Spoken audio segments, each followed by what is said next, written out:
In Singapore, we are strengthening our bilateral defense relationship within the context of the Strategic Framework Agreement and pursuing more operational engagement, most notably by deploying U.S. littoral combat ships to Singapore. We are examining other ways to increase opportunities for our two militaries to train and operate together, to include pre-positioning supplies to improve disaster response, improving command and control capabilities, and expanding training opportunities to help prepare our forces for the challenges both militaries face operating in the Pacific. Although we will continue to maintain and enhance our traditional presence in the Asia-Pacific region through efforts such as these, we believe that U.S. presence and the associated impact and influences should not solely be measured in terms of conventional metrics or boots on the ground. In the coming years, the U.S. military is going to be increasing its port calls, naval engagements, and multilateral training efforts with multiple countries throughout the region. These types of activities not only broaden and deepen our relationships with friends and allies, they help build partner capacity to address regional challenges. Taken together, all these developments demonstrate the commitment of the United States to sustaining a robust military presence in Asia, one that underwrites stability by supporting and reassuring allies while deterring and, if necessary, defeating potential adversaries.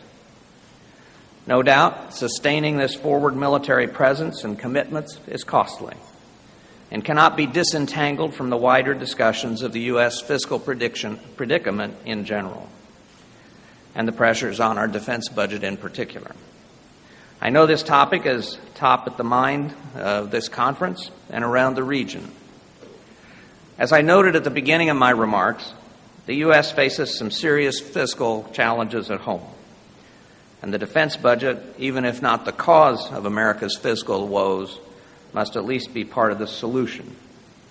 Anticipating this scenario, I've spent the last 2 years carving out as much budget space as possible by canceling troubled or unneeded weapons programs and culling excess overhead. As I said at a speech last week, having removed the most troubled and questionable weapons programs from the budget, we are left with modernization efforts that our defense leaders have deemed absolutely critical to the future, relating to air superiority and mobility, long-range strike, nuclear deterrence, maritime access, space and cyber, and intelligence, surveillance, and reconnaissance. Though the review is not complete, I am confident that these key remaining modernization programs, systems that are of particular importance to our military strategy in Asia, will rank at or near the top of our defense budget priorities in the future.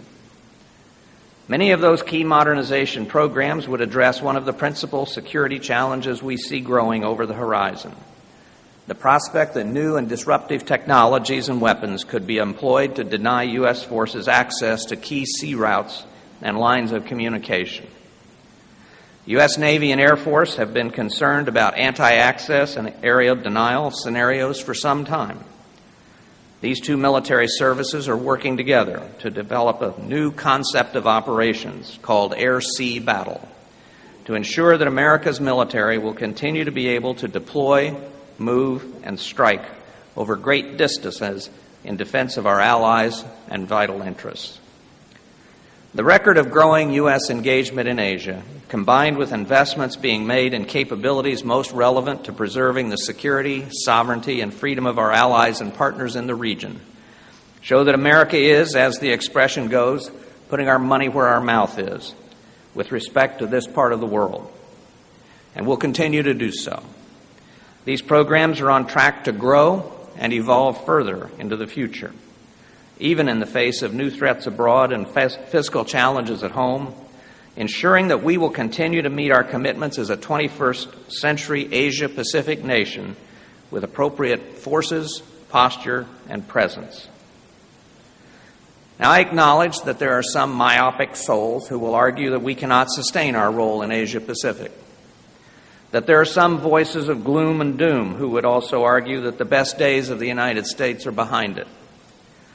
No doubt the challenges America faces as a nation are daunting.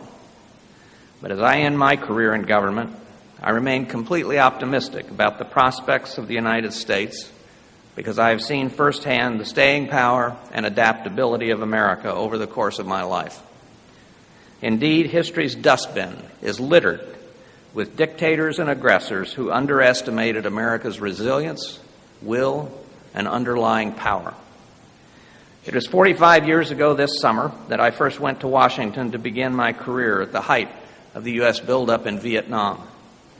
What lay ahead during my first decade in government were 2 assassinations at home of historic consequence with violent domestic turmoil, the resignation of a president in disgrace, a costly and hasty withdrawal of U.S. forces from Vietnam, and an economy battered by high inflation and high interest rates.